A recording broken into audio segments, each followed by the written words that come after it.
Fica à vontade, assente-se, assente-se. Louvado seja Deus. Uma boa noite, amém, irmãos? Amém?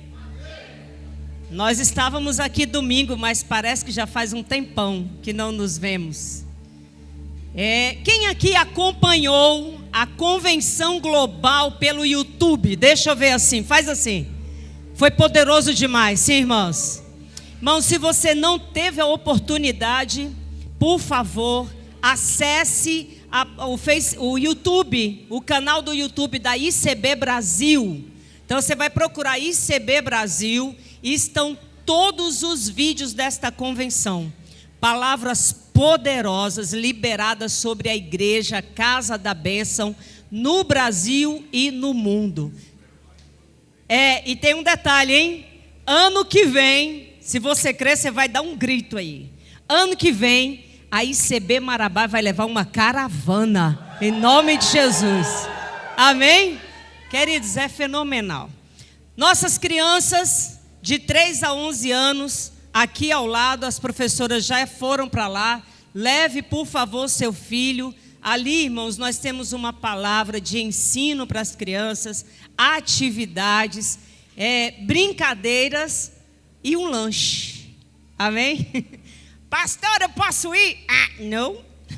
Só até 11 anos. O restante, aquele que é uma criança como o Senhor mandou, fica aqui comendo uma comida mais sustável. Amém? Então, crianças de 3 a 11 anos ali do lado. E antes de começar, eu vou dar o aviso agora. Secap Kids.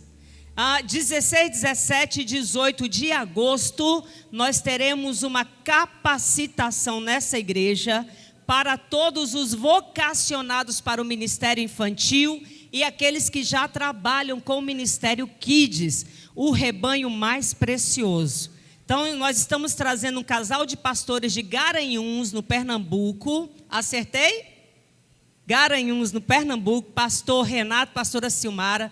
São pastores Kids, há muitos anos, pastores de uma igreja Kids, e eles vão nos dar uma capacitação. Então, se você deseja participar, irmãos, e olha só, não é só para quem trabalha com kids na igreja. Para pais e mães, isso é maravilhoso. Você aprende como trabalhar com o seu filho em casa, ensinando ele no caminho do Senhor. Então, também é aberto para pais e mães que querem aprender como trabalhar a palavra de Deus com os seus filhos, viu?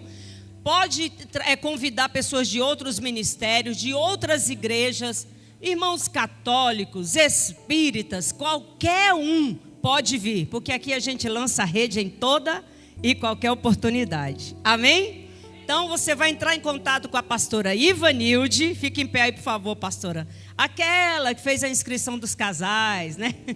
Então você vai entrar em contato com ela, fazer sua inscrição, custa R$100. Porque nós temos um gasto, obrigada, Vanilde. Temos um gasto para trazê-los. Teremos almoço, café da manhã e um lanche à tarde no sábado para todos que estiverem participando da capacitação. Amém? Nos ajudem a divulgar. Amém, queridos? Amados, eu quero compartilhar com vocês nesta noite uma palavra que não é novidade para boa parte dessa igreja. Nós ministramos essa palavra há alguns anos atrás, eu acho que há uns 4 anos atrás. Depois o missionário ministrou ela aqui, ministrou na convenção global há 2 ou 3 anos atrás, não me lembro. E quando nós estávamos agora em Brasília, ele sentiu realmente a direção de Deus para que nós falássemos novamente essa palavra. Temos muita gente nova na igreja e não é nem só por isso, é porque a palavra do Senhor ela se renova cada dia. E vivemos um tempo em que a gente precisa fortalecer nossa fé no Senhor. Como nunca antes tem sido necessário fortalecer nossa fé no Senhor. Os dias têm sido cada vez maus, muito, muito maus. E temos visto muitos irmãos preciosos, irmãos que já foram muito ativados na igreja, no reino, que têm desfalecido no meio do caminho.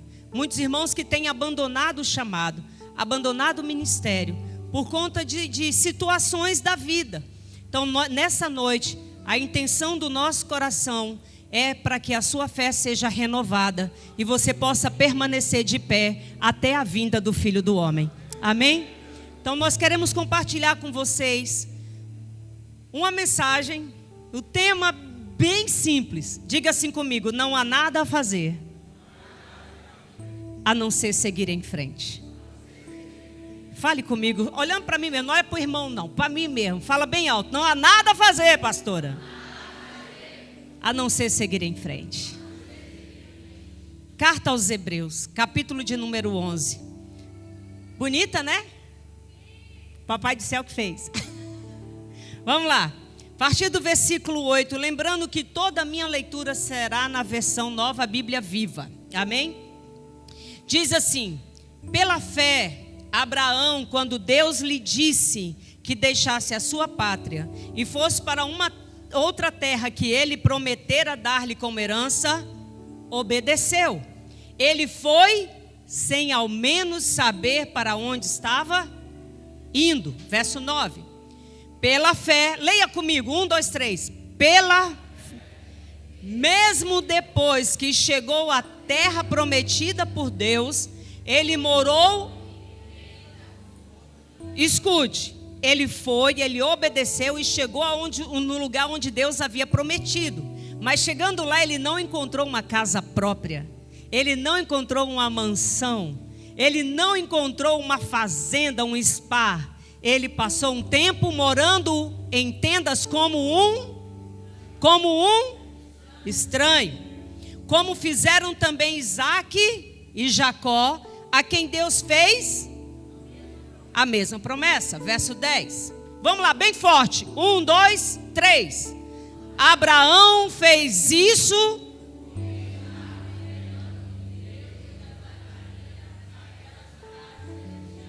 Que tem alicerces, cujo arquiteto e construtor é Deus. Verso 11. Pela fé, Abraão se tornou pai, embora fosse de idade avançada. Leia comigo bem alto que eu quero que sua fé seja ativada. Pela fé, Sara pôde tornar-se mãe, apesar da sua idade avançada. Por quê?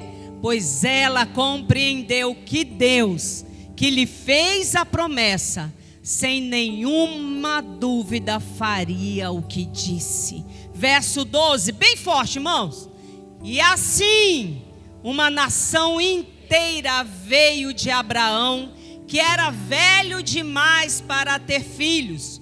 Uma nação tão numerosa como as estrelas do céu e incontáveis como a areia da praia do mar.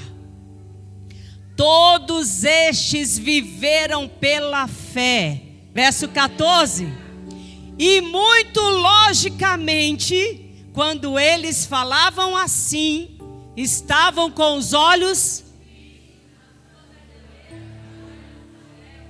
Verso 15. Se eles tivessem desejado voltar para a terra de onde tinham saído. Verso 16. Mas não quiseram. Eles estavam esperando por uma pátria melhor. E agora Deus não se envergonha de ser chamado Deus deles, pois preparou uma cidade para eles. Você pode glorificar o nome do Senhor por isso? Isso é viver pela fé. Sabe, irmãos, a gente tem a cada dia que passa recebido um evangelho muito diluído, um evangelho muito misturado, muito cheio de enfeites para tornar ele mais atratível, mais palatável, aquilo que é gostoso à boca. Mas o evangelho não é assim. Quando você vê a história de homens e mulheres de Deus que vieram antes de nós, você encontra esse tipo de atitude naquilo que é relacionado à fé. Você vai encontrar todos eles falando que foram chamados por Deus, receberam uma promessa, receberam uma palavra, mas que a grande maioria deles não recebeu em vida aquilo que Deus havia falado que os daria. Mas ainda assim eles não desfaleceram, ainda assim eles não retrocederam, ainda assim eles não desistiram, porque a convicção que eles carregavam no coração era de que o que Deus tinha para eles não se resumia a essa vida tão passageira, tão efêmera, uma vida tão frágil que os discípulos comparavam como a flor da erva que nascia num dia e no outro já estava morta. Mas eles caminhavam com os olhos na eternidade. Cada passo que dava era olhando para aquilo que Deus tinha preparado para eles como uma pátria eterna. E é por isso que está relacionado toda a vida desses homens e mulheres na carta aos Hebreus, naquilo que é conhecido como a arena dos heróis da fé, porque vai trazer para nós uma viva esperança de que aquilo que Deus tem para nós não se resume a essa vida. Você pode dizer amém? A palavra do Senhor diz que aquele que espera no Senhor apenas nesta vida é o mais miserável dos homens. Você pode dizer misericórdia? Porque Deus pode nos dar tudo, sim ou não? Mas a questão não é se Ele pode ou se não pode, porque Ele pode. É para quê? Para que Deus nos daria tudo o que a gente pede? Qual o propósito? Tudo que Deus faz acontecer na vida de um homem, de uma mulher que já entregou-se a Ele, tem que ter um propósito. Tudo que Deus libera sobre a sua vida tem que ter um propósito maior. Deus não nos abençoa para nos abençoar. Deus nos abençoa para que nós possamos cumprir o nosso propósito. Você pode dizer amém? O trabalho que você tem é para cumprir um propósito. A finança que você tem hoje é para o cumprimento de um propósito. Tudo que o Senhor faz é para cumprir um propósito. E tem uma historinha, e eu quero compartilhar com vocês, que boa parte dos irmãos já sabem, do viajante. Quem lembra da história do viajante? Aquele que viajava pela montanha e se perdeu no meio do caminho. Quem conhece? É ele. Assim somos nós. Tem uma história interessante, ela diz que certo viajante caminhando pela montanha, depois de dias caminhando, ele se perdeu. E na busca de encontrar alguém que o pudesse recolocar na rota, recolocá-lo no caminho, ele encontra uma cabana onde um velho homem morava. E ele chega para aquele velho homem e conta de onde ele estava vindo e aonde ele queria chegar. E aquele velho, depois de ouvir a sua história e pensar um pouco, ele dá 4 conselhos ao viajante. E eu quero liberar sobre você hoje, falar sobre esses 4 conselhos. Aquele velho homem vira para aquele viajante e diz assim: olha, você já chegou longe demais para voltar atrás.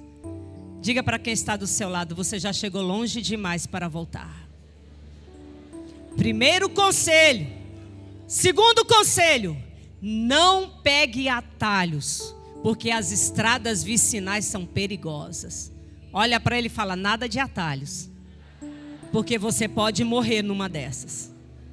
Terceiro conselho: você também não pode parar aqui. Fala para ele: você não pode parar aqui. E o quarto conselho: não existe mais nada que você possa fazer.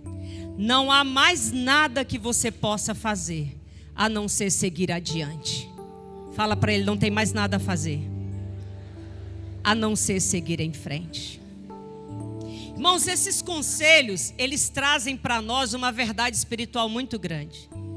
Quem aqui já leu o livro chamado O Peregrino? Quem já leu esse livro? Levanta a mão bem alto, bem alto. Pouquíssimos irmãos. Se você quer um conselho, anote aí, compre esse livro e leia-o. É a primeira leitura de todo cristão, irmão. Tem que ser O Peregrino. Porque ele vai falar da jornada, da caminhada do cristão. Nós vamos nos deparar com todo tipo de situações. Nós vamos passar por todo tipo de sentimentos.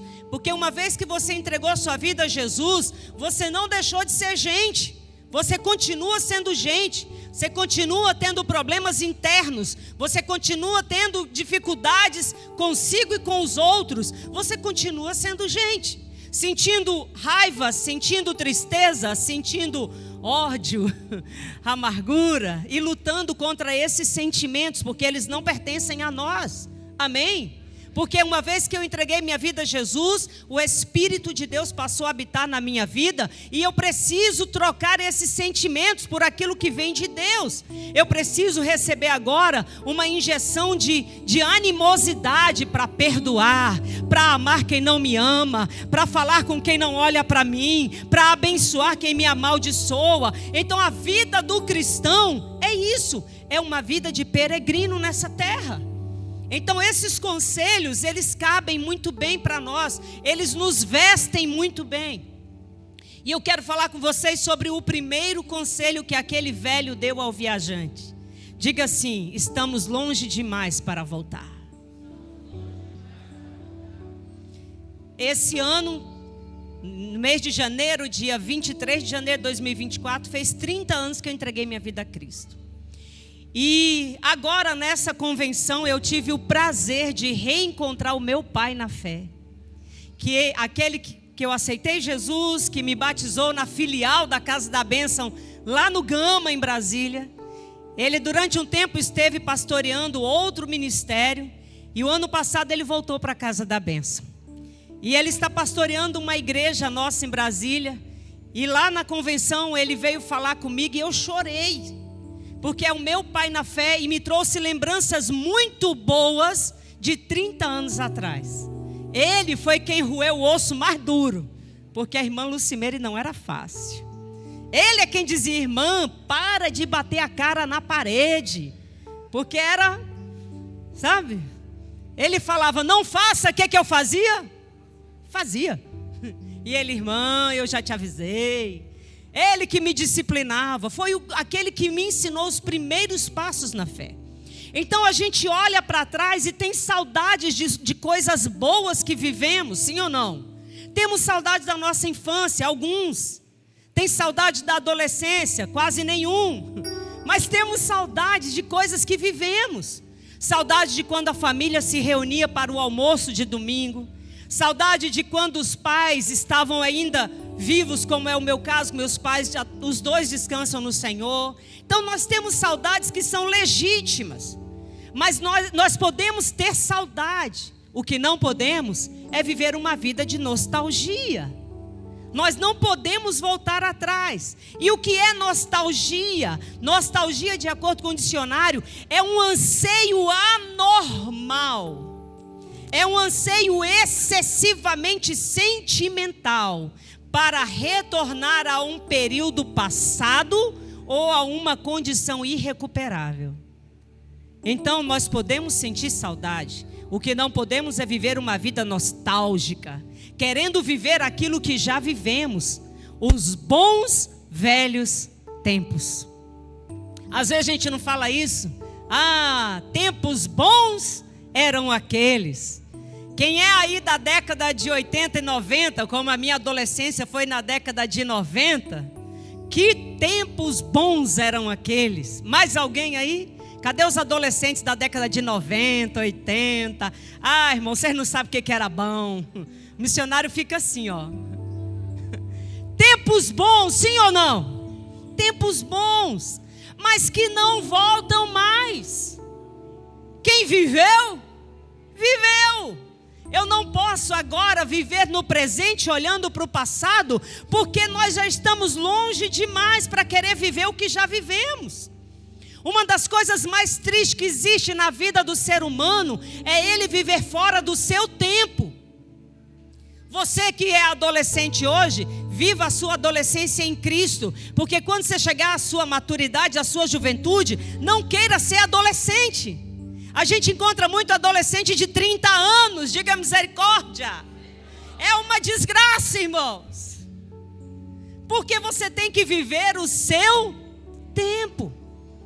Viva o seu tempo. Se você já tem seus 50, viva os seus 50 no Senhor. Se tem seus 18, viva os seus 18 no Senhor. Mas não queira chegar lá na frente, ficar com saudade, com nostalgia. Tenha saudade, mas não queira voltar para lá. porque aquilo já passou e você já está longe demais para querer viver aquilo que você já viveu. O que passou, passou. E olhe, deixa eu te contar uma história. Os bons velhos tempos não eram tão bons quanto a gente lembra. É porque graças a Deus pela nossa memória que o Senhor deixa permanecer só as coisas boas. Mas se você parar para pensar um pouquinho, você vai ver como foi ruim. É porque você fez uma seleção e guardou só os momentos bons. Eu tenho uma experiência dentro de casa. Quando a gente foi embora para o Rio de Janeiro, Delbert tinha 15 anos, fez 16 lá. E aí o sonho dele era voltar para Marabá mais do que nós três. Quando a gente voltou, uma coisa que ele falou dentro de casa: poxa, tá tudo diferente. Olhe para mim, voltar para o dia de ontem é um perigo, porque hoje já está tudo diferente. Você está diferente. Você pode dizer amém? Então, o que era bom ontem, hoje já não presta mais. Tudo muda. E tem uma frase, Vence Havner. Coloca aí, por favor. Olha que frase fenomenal. Está aí, não está? Lê bem alto isso, todo mundo. 1, 2, 3.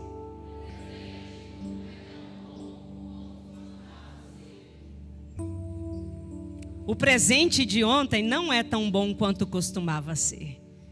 Porque lá tinha uma pessoa que não existe mais. Aquela pessoa que estava lá ontem, hoje já mudou. É uma pessoa diferente. E eu oro para que seja uma pessoa melhor, que aprendeu com o que viveu ontem. Então não queira voltar. Você já chegou longe demais. Não queira fazer o que você fazia ontem, porque o Senhor tem te transformado e hoje você é uma nova criatura. A palavra do Senhor fala que nós não devemos olhar atrás. Não olhe para trás.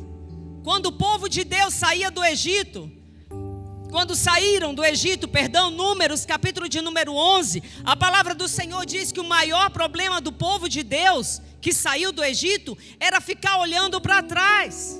E aí, olhando para trás, eles diziam: Moisés, está muito difícil essa caminhada no deserto. Era melhor que nós não tivéssemos saído, porque lá nós tínhamos peixe de graça. Lá a gente comia pepino, alho e cebola. Agora eles esqueceram que o peixe não era de graça. Nem o pepino, a cebola e o alho era de graça, porque lá no Egito eles eram escravos. O peixe que comiam, o pepino, cebola e alho que comiam, era devido a um suor muito penoso de escravidão. Eles sentiam saudade, olhavam para trás, mas esqueciam o preço que pagavam para poder comer aquilo. E agora no deserto, apesar de estar no deserto, eles estão comendo algo novo. A palavra do Senhor diz que eles começam a murmurar, e o Senhor diz assim: Moisés, fala para eles que eu vou mandar pão do céu para eles. Eles não vão precisar nem trabalhar para comer desse pão. E a Bíblia diz que no dia seguinte, quando eles acordaram, a relva estava coberta por um pãozinho branco, e eles olhavam e diziam: maná, maná. O que quer dizer maná, irmãos? Porque eles não conseguiam nem entender o que Deus estava dando. Olhavam para aquele pão e diziam: mas o que é isso? Nós não trabalhamos para que isso acontecesse. Nós não pagamos por esse pão. E que pão é esse? O que é isso? Olhe para mim. O passado você só lembra das coisas boas, mas o presente é muito melhor do que você poderia um dia ter imaginado que seria. O maná não está no passado, o maná está no presente. O maná também não está no futuro. O maná está no presente. Porque o maná só servia para o dia. Tudo que eles recolhessem, eles poderiam comer naquele dia. Mas na virada do dia, eles tinham que desprezar todo o maná, porque no dia seguinte viria porção nova. Olhe para mim, você já chegou longe demais para ficar lembrando de tudo que você vivia no passado. O mundo não era tão bom quanto você costuma lembrar. O mundo foi o seu algoz. O mundo foi um ferrão do diabo sobre a sua vida. O mundo te escravizou. O mundo te fez sofrer. E hoje você está no presente. É no presente que o Senhor libera maná sobre a sua vida. Então para de lembrar do passado. Para de lembrar do que você viveu ontem, porque é hoje que Deus quer te abençoar. O maná é porção diária, é o que Deus te dá hoje, para você viver hoje. O problema é que aquele povo começou a reclamar do maná. Todo dia pão, todo dia pão, todo dia pão. Da primeira vez que viram, eles ficaram boquiabertos e falaram: uau, o que é isso? Mas depois de dias comendo, experimentando da bondade de Deus, do sobrenatural de Deus, do milagre de Deus, eles começaram a se acostumar com o milagre de Deus. Começaram a se acostumar com o sobrenatural. Olhe para mim, igreja, a pior coisa que pode acontecer na vida de um cristão é ele se acostumar com o sobrenatural. Ele se acostuma com a bondade de Deus, ele se acostuma com o milagre, ele se acostuma com o sobrenatural. É só isso? Eu já sei o que Deus vai fazer amanhã, Ele vai mandar pão. Eu já sei o que Ele vai fazer depois da manhã, Ele vai mandar pão de novo. Ô crente, Ele vai mandar pão do céu. Não é pão que nasce do seu suor, não é pão que nasce do seu esforço, não é pão que nasce da sua bondade que não existe no seu coração. Pode ser a mesma coisa todo dia, mas é coisa vinda do céu.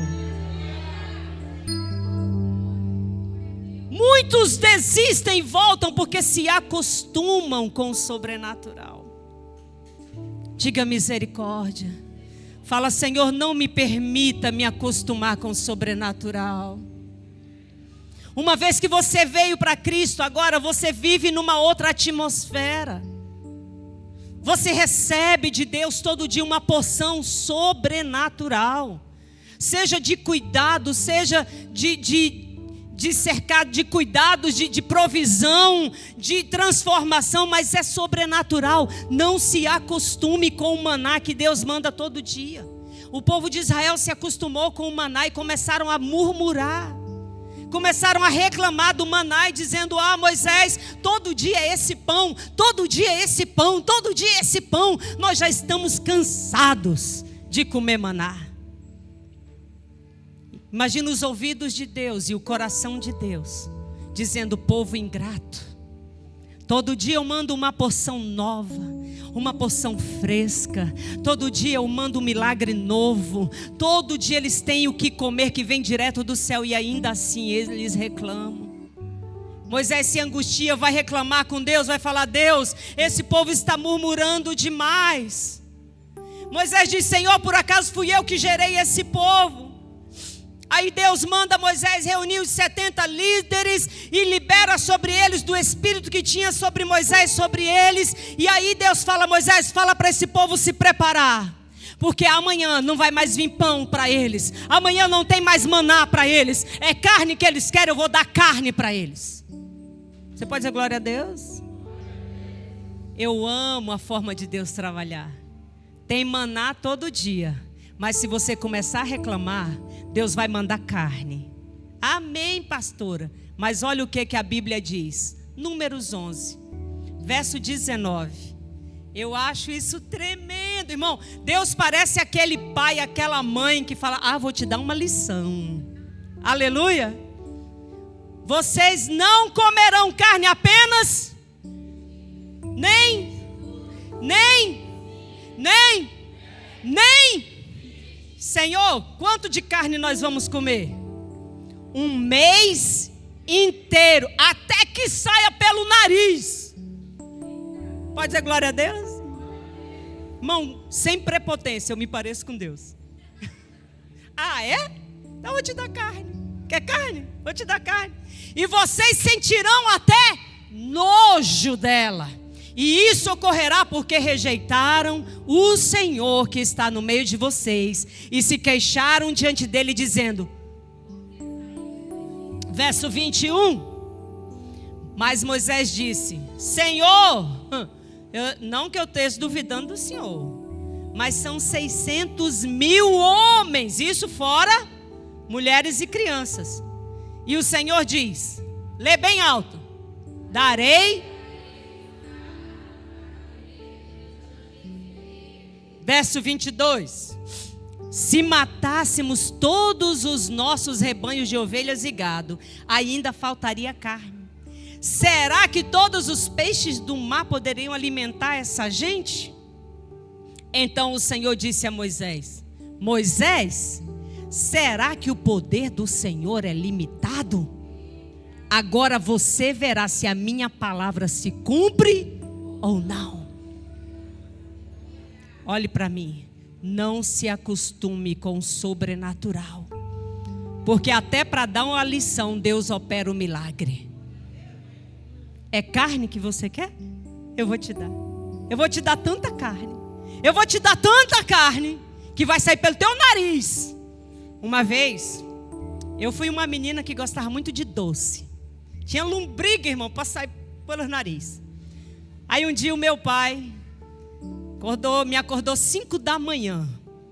E estava lá aqueles doces de abóbora, maravilhoso. Aqueles docinhos de mercearia de abóbora, maravilhoso. Maria mole, suspiro. Meu pai me acordou 5 da manhã para comer doce.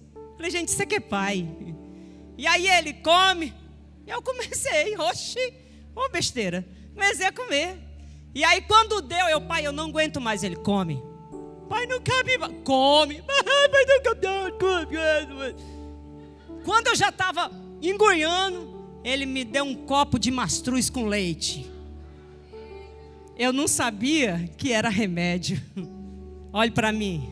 Cuidado com o que você fala acerca do sobrenatural de Deus na sua vida. Porque Deus até muda o milagre, mas é para te dar uma lição. Você pode dizer amém por isso? E se for necessário, ainda assim é o cuidado de Deus na sua vida. Você já chegou longe demais para voltar atrás. Então não olhe para trás. Não pense que o que você vivia antes era melhor do que o que você está vivendo hoje. Não pense que a sua vida antes de conhecer o Senhor era melhor, porque não era. Você era escravo do pecado, escravo dos desejos, escravo do diabo. E tudo que você tinha é porque um alto preço era pago pela sua vida. Hoje você é livre no Senhor.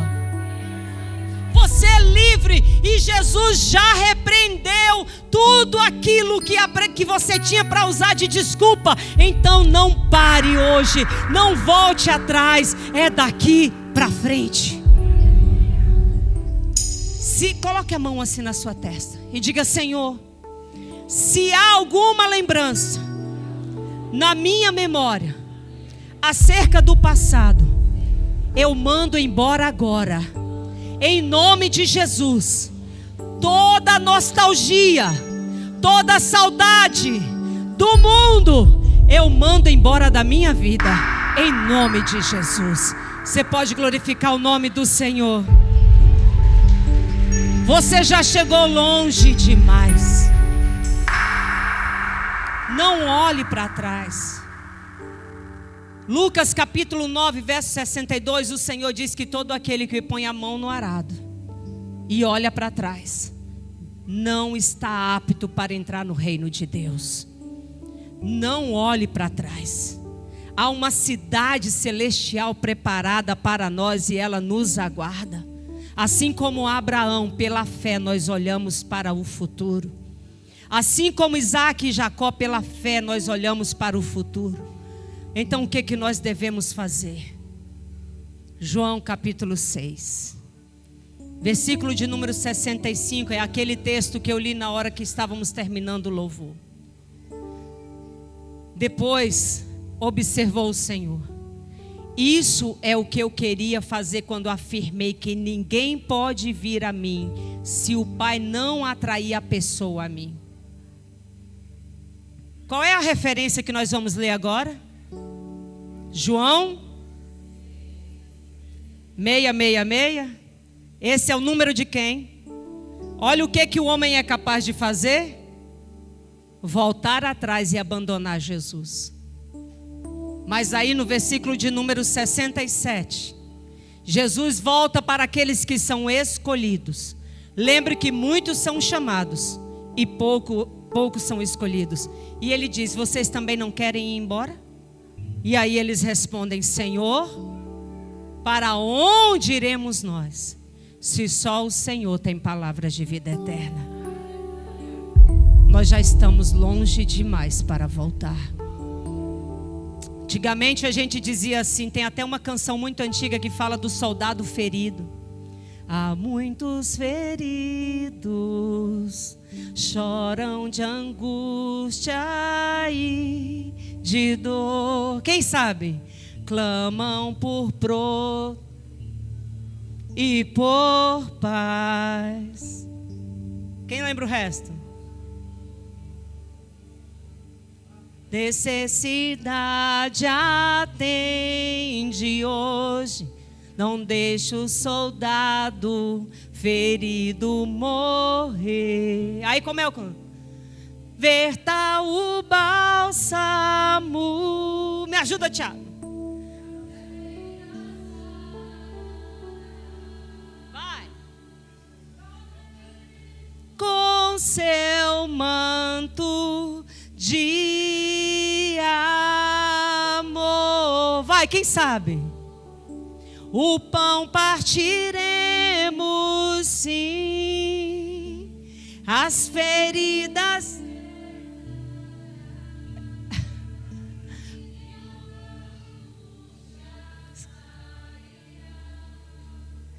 Não deixa o soldado ferido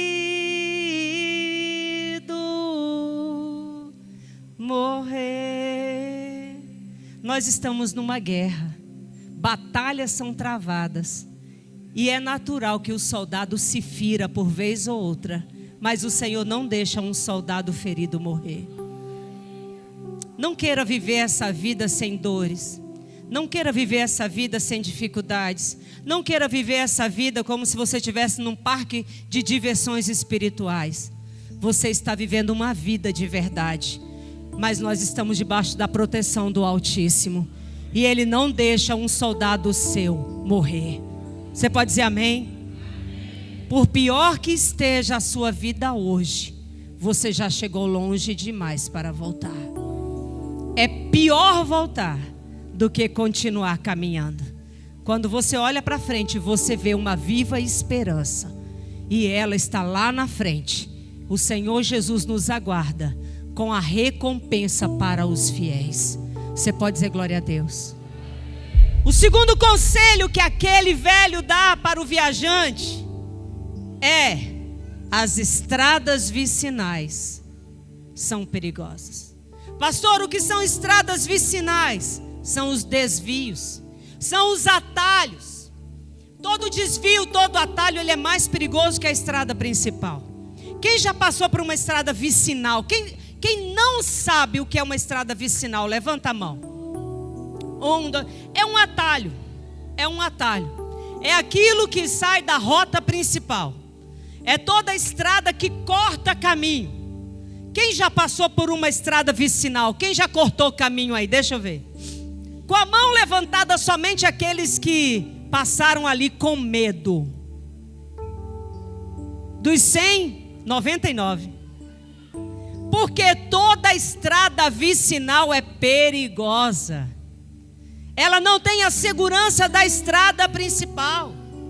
Irmão, toda estrada vicinal, ela muitas vezes, ela tem reviravoltas que nós não esperamos. Alguém diz assim: olha, você vai para tal lugar, deixa eu te ensinar. Tem um caminho melhor. É mais rápido, é mais fácil. E aí você vai no conselho daquele que te falou que aquela estrada vicinal era melhor, mas você pode ter problemas ali. Às vezes o sinal de celular não pega, e se você furar um pneu, e se o carro quebrar, e se tiver assaltantes, e se tiver problemas no meio da estrada, você não tem a quem pedir socorro. Porque as estradas vicinais, elas não estão no mapa. As estradas vicinais são utilizadas por ladrões e salteadores. São utilizadas por contrabandistas. Porque não tem lei, porque não tem regra, porque não tem limite de velocidade. Olhe para mim, Davi uma vez usou uma estrada vicinal. Davi foi constituído rei sobre Israel. E ele sabia o que ele tinha que fazer. Toda vez que o seu exército fosse para a guerra, ele deveria estar com seu exército. Mas um dia ele disse: deixa eu pegar um atalho. E então todos foram para a guerra, ele mandou o seu capitão, mas a Bíblia diz que ele ficou no palácio. Ele pegou um atalho. Ele disse: desde que meu capitão vá, que meus soldados vão lutar, mas eu vou ficar no palácio. E o que aconteceu nessa estrada vicinal que Davi pegou? Ele viu Batseba tomando banho, toda linda e plena, do outro lado do palácio. Ele caiu em pecado de adultério. Ela concebeu um filho. Esse filho trouxe dores para a alma de Davi, porque o menino morreu. Ele mandou matar o marido de Batseba. Ele carregou consigo um tão grande pecado que ele não precisava, se tivesse mantido-se na estrada correta. Não pegue estradas vicinais. Jonas um dia também pegou uma estrada vicinal. Irmão, é muito lindo a gente contar histórias bíblicas, porque a gente lê a história e lá já tem o final. Mas eu queria que você imaginasse Jonas. Eu tiro por mim, eu não sei nadar. 2, né, Netinho? Você sabe? E agora, irmão? O Netinho disse que sabe nadar. Se o Netinho sabe, eu não sei, misericórdia. Não, irmão, joga uma pedra no pescoço e joga no fundo do mar, um trem desse. Netinho, deixa eu continuar. Eu não sei nadar. Agora imagina, eu estou na beira do rio, na beira do mar. Estou lá na beira do mar. E o Senhor manda eu entrar, eu entro. E aí vem um grande peixe e me engole. A criatura que já não sabe nadar vai parar na barriga de um peixe, que leva ela para o fundo do mar. Eu acredito que vou o quê? Morrer. Eu não sei se Jonas sabia nadar, mas eu sei que ele estava fugindo de uma ordem de Deus. Ele pegou um atalho. Deus mandou ele ir para a cidade de Nínive, e ele foi para a cidade de Jope. Uma estrada vicinal. Quando você pega atalhos, problemas que não estavam destinados a acontecer na sua vida vão acontecer. Não era para você sofrer determinada coisa, mas porque você pegou uma estrada vicinal, você acaba sofrendo. A bondade de Deus é tão grande que nos alcança nas estradas vicinais. Jonas está lá no fundo do mar, dentro da barriga do peixe, e Deus dá uma ordem para o peixe, para que o peixe vomite Jonas na praia. Aonde? Na praia de Nínive. Você pode fugir o tanto que for, mas qualquer estrada vicinal que você pegar, você vai sofrer o preço do desvio, mas Deus vai te trazer de volta para o centro da vontade dele.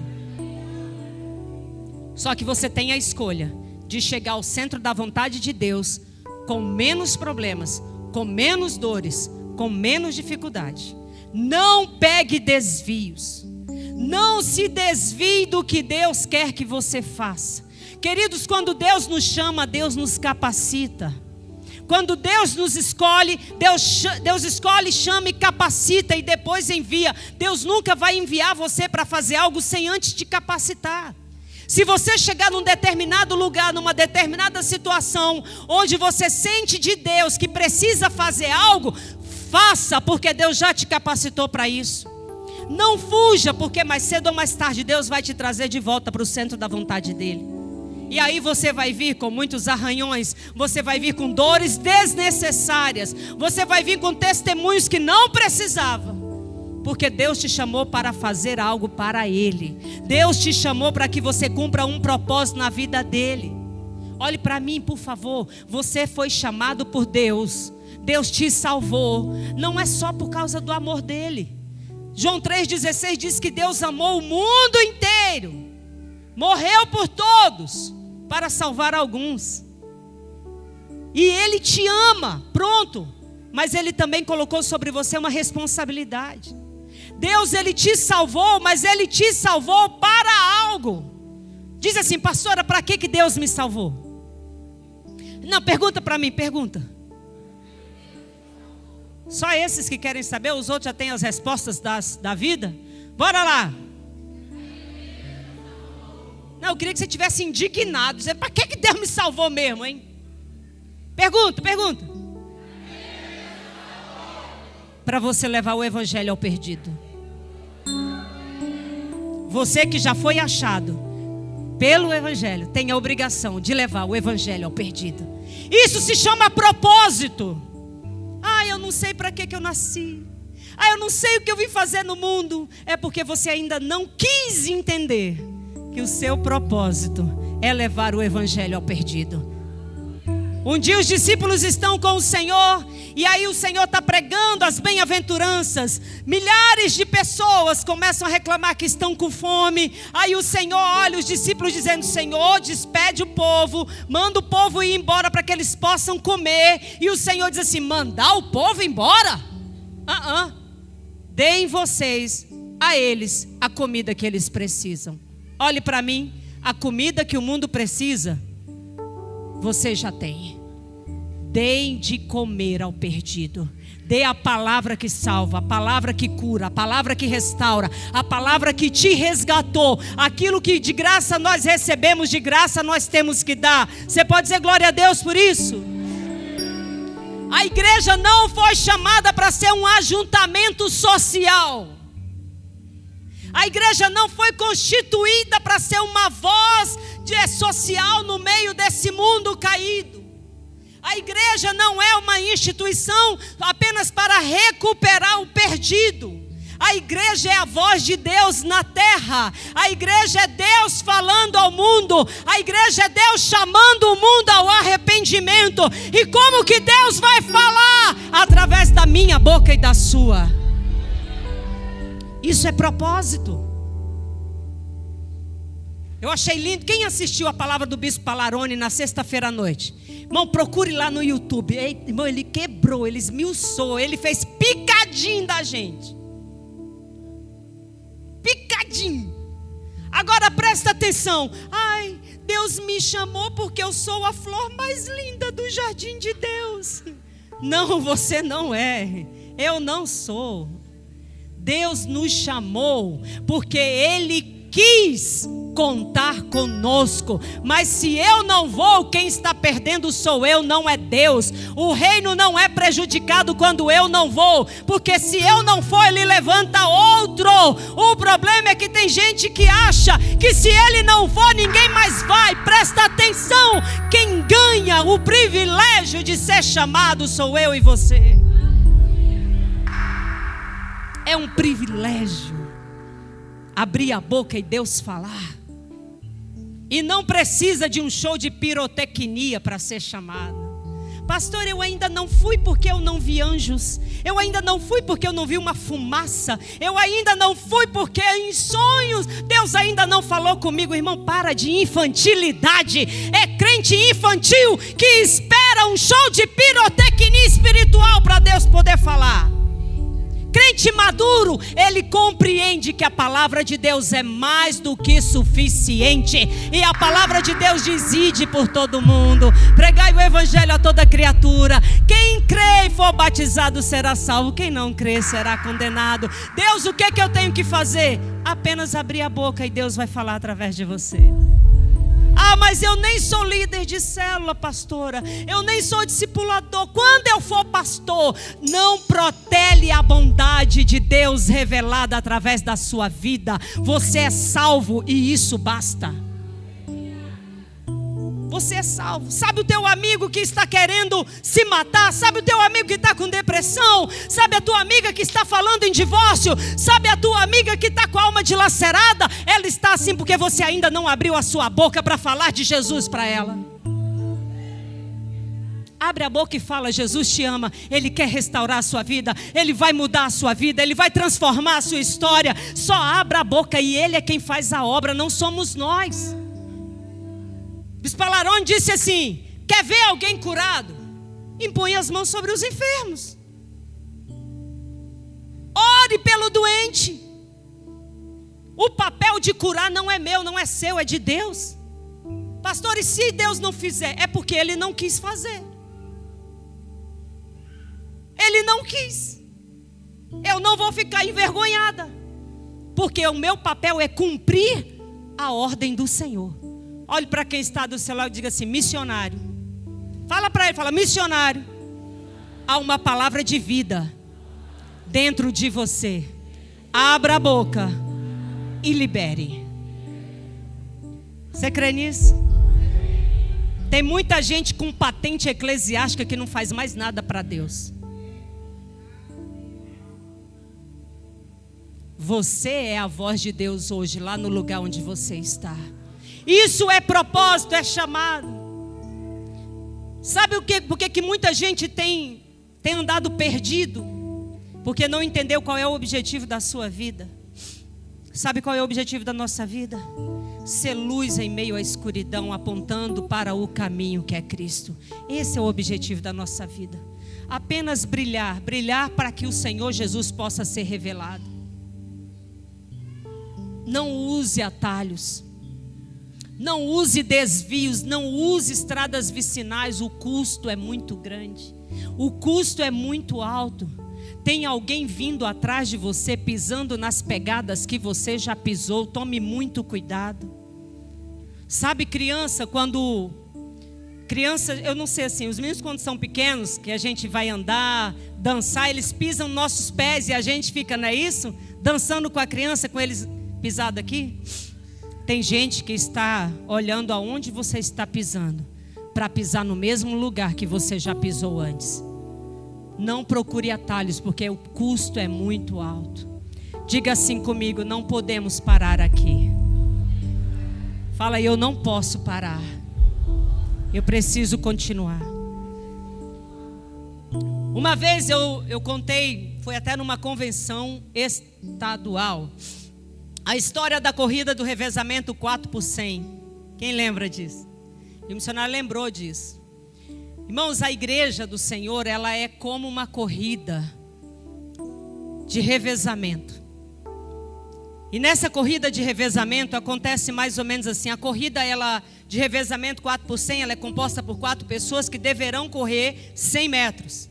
Cada um correndo um quarto da prova, 25 metros. E é muito interessante porque quando você olha para as regras da corrida de revezamento com um bastão, a gente vê o evangelho, a vida cristã. Nosso pai na fé, o líder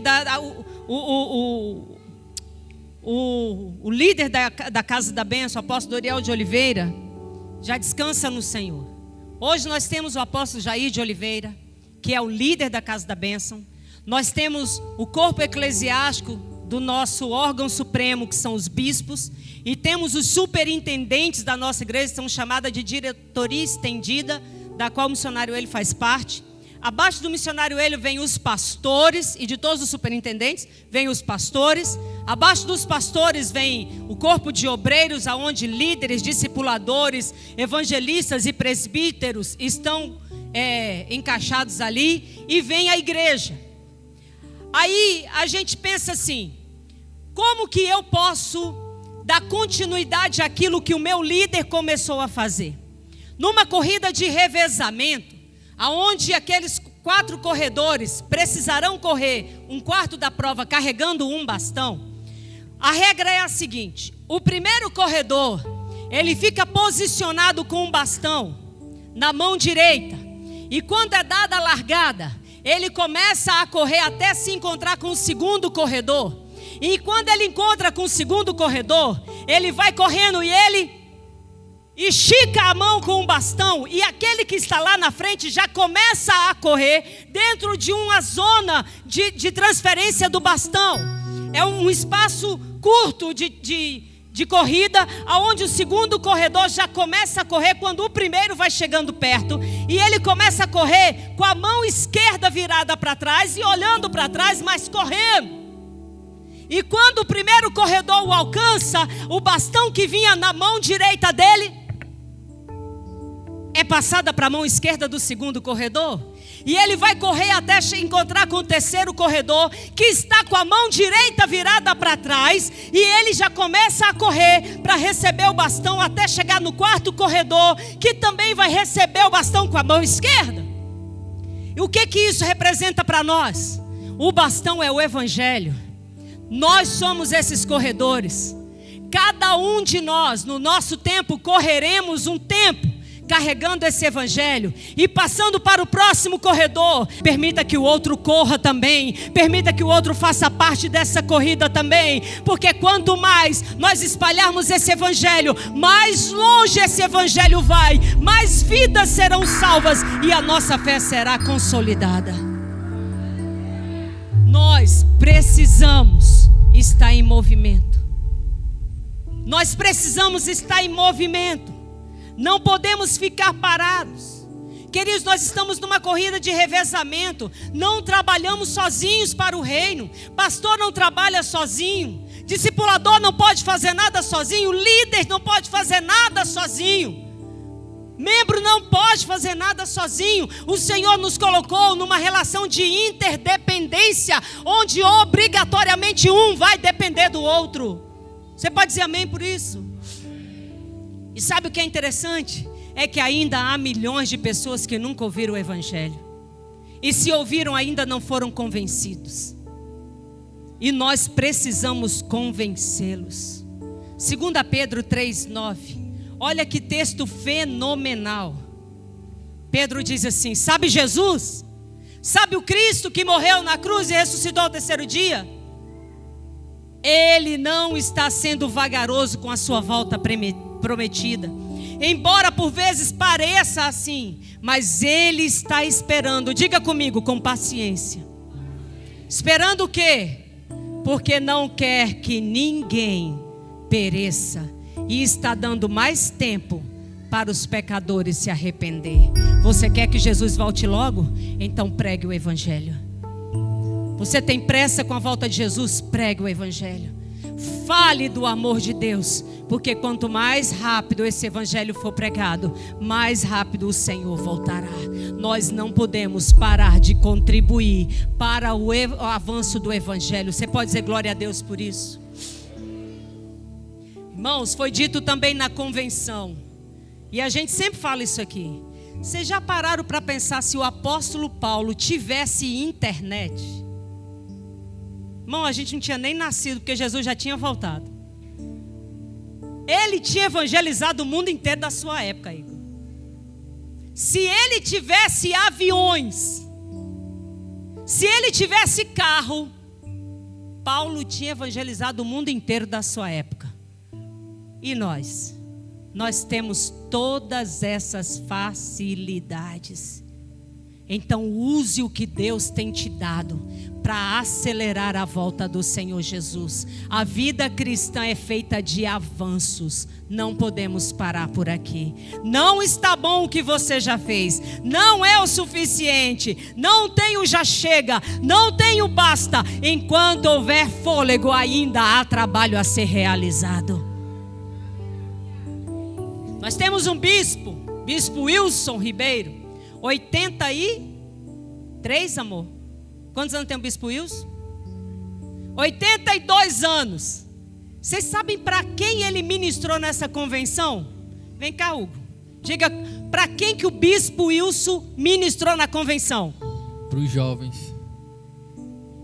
Eles não ouviram não, para quem? Para os jovens. Mas você vai dizer assim, o que um homem de 83 anos tem para falar para a juventude da Casa da Bênção Global?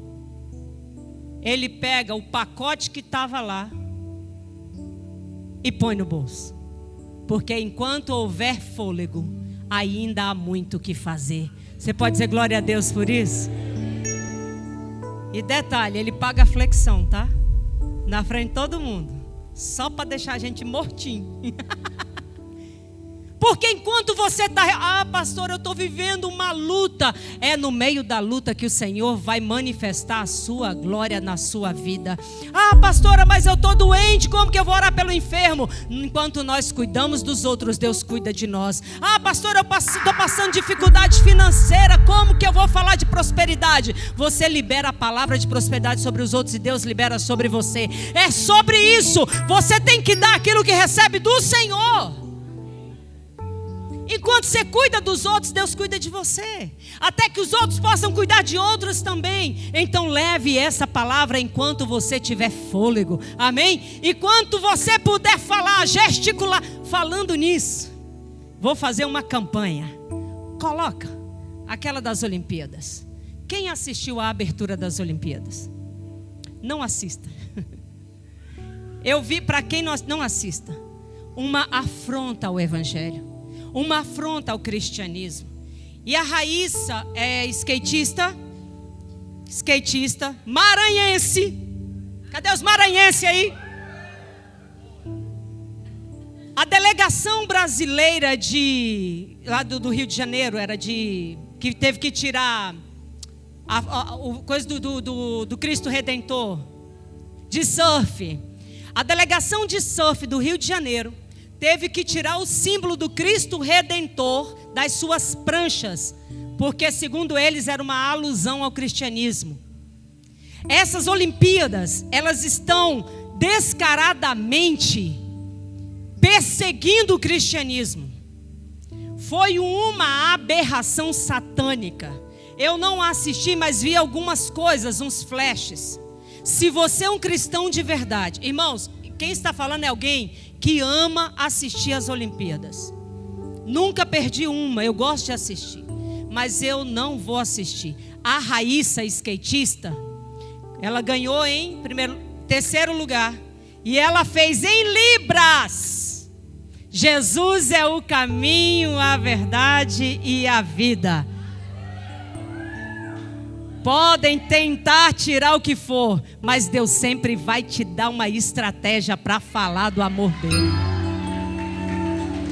Pode aplaudir que o Senhor Jesus merece.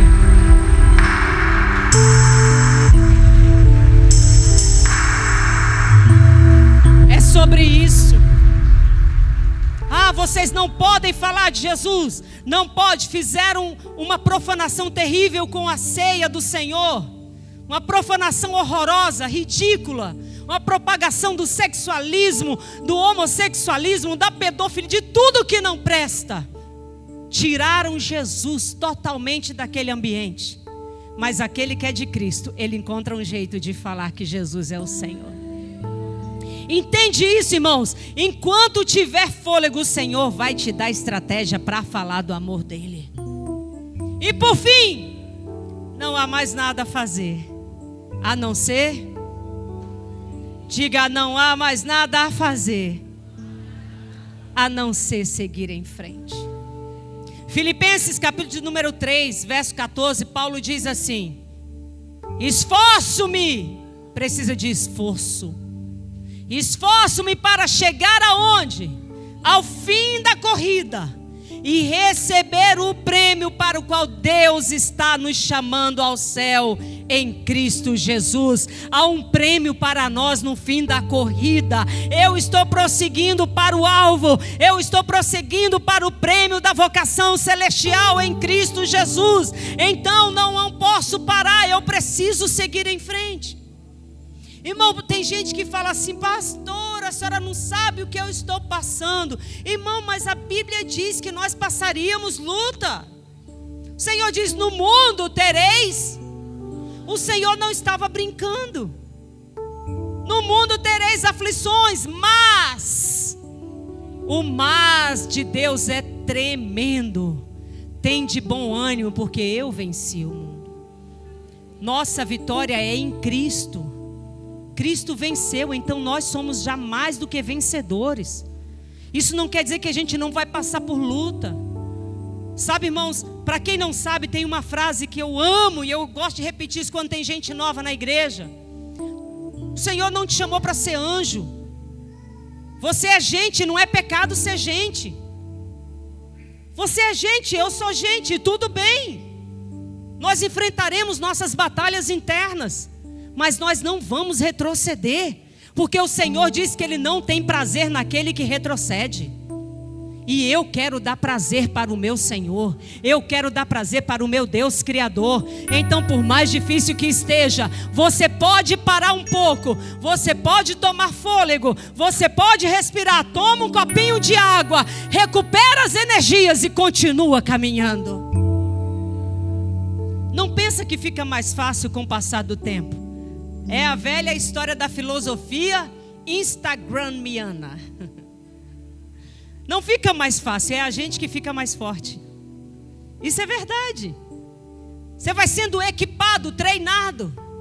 Então não pare, porque não tem mais nada que a gente possa fazer a não ser seguir em frente. Queridos, quanto mais nós nos aproximamos do dia da nossa salvação, mais nós sentimos a pressão do mundo contra a gente. Como eu disse no início, os dias são maus. Está ficando cada dia mais difícil. E nós ainda podemos levantar as mãos em qualquer lugar e adorar ao Senhor, mas chegará o dia que isso não será mais possível. Então vamos aproveitar enquanto a gente pode. Tem muita gente que acha que nós somos tolos. Tem muita gente que acha que nós somos aqueles que... Bom, nós já estamos na categoria de fazer lavagem cerebral, né? Pastor é aquele que faz lavagem cerebral. Mas a gente já foi aquele que fizeram a lavagem cerebral na gente. Eles acham que a gente é bobo. Eles acham que a gente é tolo. Mas sabe o que Paulo diz? Fiz-me de tolo para com os tolos, para ganhar os tolos. Fiz-me de tudo para com todos, para poder ganhar alguns. Então deixe te chamar de tolo. Deixe te chamar de bobo. Mas não tire os seus olhos do alvo que é Cristo. Não tire os olhos do alvo. Alguns pensam que a gente está parado no tempo. Nossa, vocês não estão evoluindo. A nossa evolução não é nessa direção, é nessa direção. Nós não evoluímos para frente, nós evoluímos para cima. Você pode dizer glória a Deus por isso? Ainda que tenhamos planos para esta vida, ainda que tenhamos projetos para essa vida, e temos que ter, nossos maiores planos são para a eternidade. O Senhor diz que aquele que deixa pai, mãe, irmão, deixa tudo aqui, ele receberá 100 vezes mais nesta vida e muito mais na outra. Então há muito de Deus para receber nessa vida, amém? Só que há muito mais para receber na vida eterna. Então não pare por causa das dificuldades. Não pare por causa das lutas. Não pare porque alguém te tratou mal dentro da igreja. Não pare porque alguém não te respondeu no WhatsApp. Não pare porque fulano não te deu atenção. Meu irmão, minha irmã, pelo amor de Deus, quem morreu na cruz foi Jesus. E Ele ressuscitou ao terceiro dia. O teu negócio primeiro é com Deus. Eu vou sair dessa igreja porque ninguém me dá atenção. Você não quer igreja, você quer atenção. Você não quer o céu. Você quer ser paparicado. Quem quer salvação, irmão, ele só segue para o alvo. Ele só segue. Ele reconhece o seu Salvador. E ele entende que ainda que não receba do outro, ele tem muito para dar. Tem gente que não dá algo para você, não dá amor, não dá atenção, porque ele não tem. Ninguém pode dar o que não tem. Se você tem, dê. Amém ou não? Amém ou não? Mais bem-aventurada coisa é dar do que receber. Ou seja, é mais feliz aquele que tem algo para dar para o outro do que aquele que quer receber. Aquele que quer receber, ele ainda não tem muito para oferecer. Mas se você não se importa com isso, com todo carinho, você diz, fulano não falou comigo. Problema dele. Irmão, de verdade, filho. Se eu passei, fulano não falou comigo. Aí eu faço sabe aquela autorreflexão assim, eu fiz alguma coisa? Espírito Santo, deixei passar algo desapercebido. O Senhor não me faz lembrar de nada. Então tá bom. Vai ver que ele não está nos seus melhores dias. Mas eu não estou aqui na igreja por causa do missionário. Eu não estou na igreja por causa do pastor, por causa da pastora, por causa do irmão, por causa do pai. Eu estou aqui por causa do Senhor Jesus, que morreu na cruz, que ressuscitou ao terceiro dia, foi para o céu preparar um lugar. Então não tem mais nada que eu possa fazer a não ser seguir em frente. Aquele que tem o Senhor, ele não se embaraça com as coisas dessa vida. Ele não se embaraça. Aí o Senhor diz assim, Hebreus 12, versículo 1 e 2. Qual é a orientação do Senhor? E isso é para mim e para você. Visto que temos uma multidão de testemunhas ao nosso redor, afastemos de nós qualquer coisa que nos torne vagarosos ou nos atrase, especialmente aqueles pecados que enroscam tão fortemente nossos pés e nos derrubam. E corramos com perseverança a corrida que Deus propôs para nós. Verso 2. Vamos ler todos juntos, bem forte. 1, 2, 3. Mantenham autor e consumador na nossa fé. Ele esteve pronto a padecer uma morte vergonhosa na cruz, por causa da alegria que sabia que teria depois, e agora está assentado à direita do trono de Deus. Eu não posso parar. Você não pode parar, irmão. Você não pode parar. Há muito mais motivos e razões para você continuar do que para você parar ou retroceder. O texto que nós lemos de Hebreus 11 fala que Abraão, Isaac, Jacó e muitos outros morreram sem receber a promessa. Deus não me respondeu. Mas eu não vivo pela promessa nessa terra. Eu vivo pela promessa da vida eterna. Se não receber aqui, a eternidade está me esperando.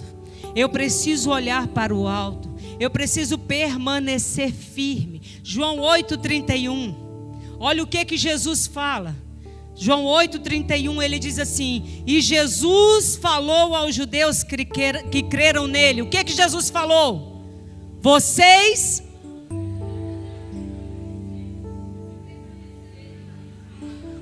são de verdade meus discípulos, se permanecerem na minha palavra. Quem é discípulo de Jesus aqui? Faz barulho, faz barulho, faz barulho. Nós somos discípulos do Senhor e permanecemos na sua palavra. É nele que permanecemos. É nele que permanecemos. Irmãos, cada um de nós aqui temos nossas necessidades pessoais. Em nossos momentos de oração pedimos algo pessoal para o Senhor. Alguns precisam de força, outros precisam de consolo, outros precisam de que o Senhor aumente a sua fé, outros precisam de uma cura, outros de uma restauração familiar, outros precisam de salvação no lar. Cada um de nós tem uma petição ou várias petições ao Senhor. Todos nós temos nossas demandas diante do Senhor. Mas acima de qualquer coisa, nós continuamos perseverando no Senhor. Porque não nos movemos pela resposta que Deus nos dá. Nós nos movemos pela salvação que Ele nos deu. Permaneça. Permaneça de pé. Nós somos os remanescentes. Nós somos os crentes da última hora. Nós somos a igreja do arrebatamento. Nós somos aqueles que veremos o Senhor Jesus com os nossos olhos. Eu tenho essa convicção na minha alma. Nós somos aqueles que veremos, que ouviremos a trombeta tocar e veremos o Senhor Jesus com os olhos de um corpo transformado pelo Senhor. Então não pare, persevere, permaneça. No dia que não estiver bem, ore e diga: Espírito Santo, me ajuda, Senhor. Me dá forças para levantar e te buscar e adorar o Senhor, independente de qualquer situação ao meu redor. Eu quero estar com os meus olhos firmes no Senhor. Se você faz parte desse grupo, daqueles que têm tentado perseverar no Senhor, se coloque de pé. Irmãos, nós estamos longe demais para voltar. Isso não interessa se você aceitou Jesus há uma semana, já é longe demais.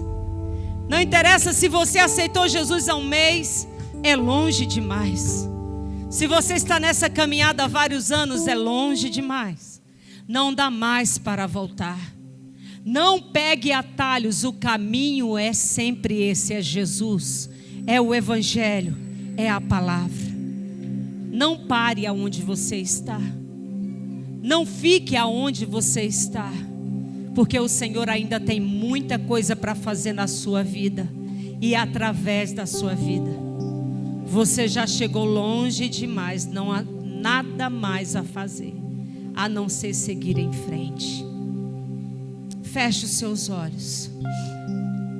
Se você está determinado a continuar com o Senhor, eu quero te dizer que o caminho é difícil, o caminho é árduo, e ele pode ficar cada dia mais difícil, mas não desista, não pare, seja radical na sua fé.